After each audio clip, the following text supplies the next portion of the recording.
So in this particular YouTube video, we will be talking about the projects in Claude AI. So it is going to be a detailed discussion on the same, and we will be learning about what Claude projects are, how do they help you, and in your entire AI journey, how they could be one of your best friends that you can utilize, especially if you are on a free tier of Claude Code. So let me show you a simple demonstration. So let's say I've opened a Claude chat, and let's say if I type something, let's say who am I? Then I'm gonna give it a question mark. Let's see if Claude knows who I actually am. So just for the sake, it says I don't have any information about you. I don't have access to your personal details, and memory is not enabled in this conversation. You can tell me a bit about yourself. I'm happy to chat. So let's tell him something. I am a YouTuber and I like apples. So there you have feed it a particular information to Claude. So it says you are a YouTuber who loves Apple. Now let us start yet another chat, and it says, let's say hi, who am I and what do I love? Now let's see if Claude can crack this out or not. So here as you can see, it doesn't know. So now let us try to do the same thing within a project. For example, I go to this projects option, and from here I'm going to click onto this new project, and I'm going to name this project about myself. I'm going to click onto this create project, and from here I'm going to type in instruction. I am a singer and I love berries. I'm going to click onto this save instruction. Now we're gonna ask it about something. Who am I and what does I love?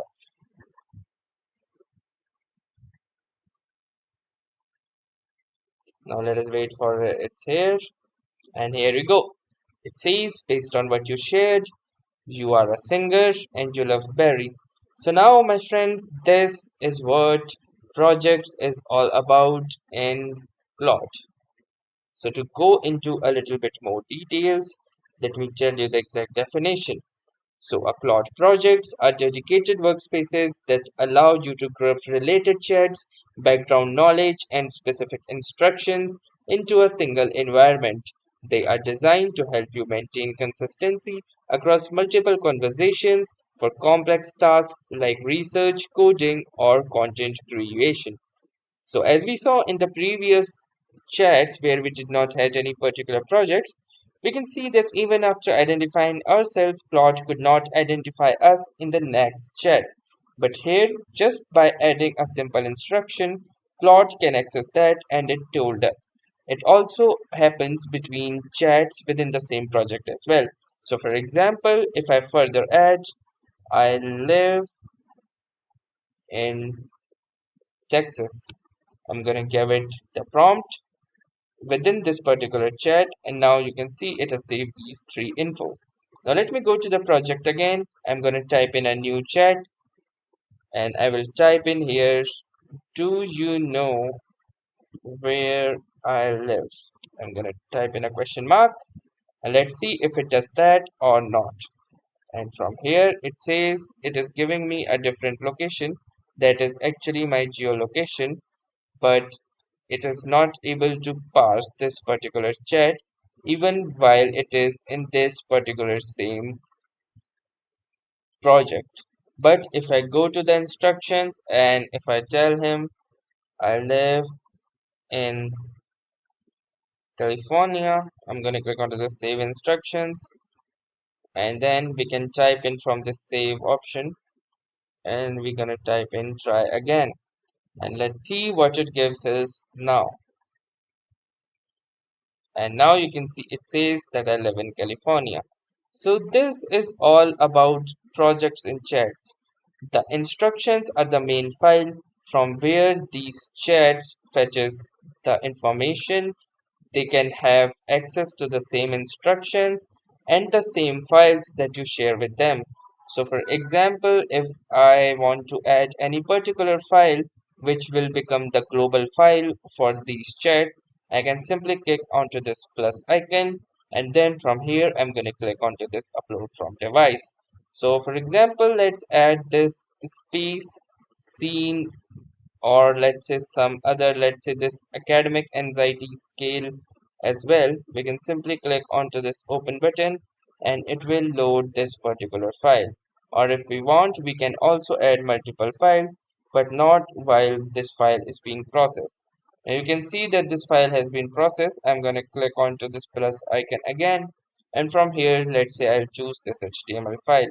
So now you can see we can add different types of files, and from here you can see the capacity that has been used for this particular project. So this is an HTML file with 301 line of code. So let me go to any particular chat, or I can also start a new one. So let's go to the oldest chat that we have, and from here I'm gonna try to access this. So for example, I'll say what is in the space HTML file. So you can see in this particular chat, I have nowhere mentioned about the space HTML file, and we're gonna check if it can. And here you can see that the space in HTML file, it is telling me the exact contents of the same, because it has taken this information from this particular global section where it gets the instructions as well as the files as well. So this is all about how projects work. So a project consists of these four primary elements that Claude uses as context for every new chat within the space. So this right here include the instructions, and the file is your project knowledge base, which is like a repository where you can upload documents which are up to 200,000 characters, whereas paid users on Claude Pro or Teams plan can use retrieval augmented generation, that is RAG or RAG, to scale this capacity by up to 10 times for massive files. Then we have the project instructions within the same, which is a global prompt that tells Claude how to behave, what tone to use, or what role to adapt. For example, you can also type in respond as a senior data analyst using formal language. Then we have a focused chat history as well. So from here you can also see the archives as well, and this is the chat history that which is visible, which also defines the time when this particular chat was last edited. So this is a listing only the chat specific to that project, keeping them separate from your general chat history. Then, for team and enterprise users, teammates can share snapshots of their best projects, chats to inspire others as well. So, this is just a pro feature for team and enterprise users. Now, apart from this, we also have create a project option as well, which I just showed you. And the different options uses the edit details, using which you can also edit details, and the archive option as well if you wish to archive this particular project. So to delete the project, you can simply click onto this delete button, and this project will be deleted like this. So that was all for this tutorial. Thanks for watching.